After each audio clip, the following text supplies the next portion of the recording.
నీకు మర్యాద దొరకని చోట నువ్వు కాలికి వేసే చెప్పులనైనా వదలకు. నిజాయితీ ఉన్న చోట మొండితనం ఉంటుంది. విధేయత ఉన్న చోట మంచి ప్రవర్తన ఉంటుంది. ప్రేమ ఎక్కువ ఉన్న చోట కోపం కూడా ఎక్కువే ఉంటుంది. నీ మాట తీరే ఒకరిని శత్రువుగా లేదా మిత్రుడిగా చేస్తుంది.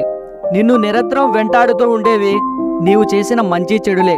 ఓర్పు లేని మనిషి నూనె లేని దీపం వంటివాడు. దీపం వెలగడానికి నూనె ఎంత అవసరమో మనిషి ఎదుగుదలకు ఓర్పు అంతే అవసరం.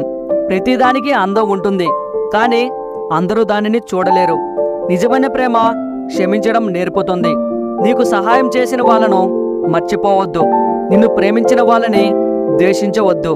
నిన్ను నమ్మిన వాళ్ళని మోసం చేయవద్దు. కొన్ని విషయాలను ఎక్కువ పట్టించుకోకుండా వాటిని వదిలేస్తేనే ప్రశాంతంగా ఉంటుంది. ఆడంబరం కోసం చేసే అప్పు, ఆనందం కోసం చేసే తప్పు రెండు జీవితానికి ఎప్పటికైనా ముప్పే. ఈ వీడియో మీకు నచ్చితే please like this video and subscribe to this channel. ఈ వీడియోలో మీకు ఏ పాయింట్ నచ్చిందో తప్పకుండా కామెంట్ చేయండి. Thank you.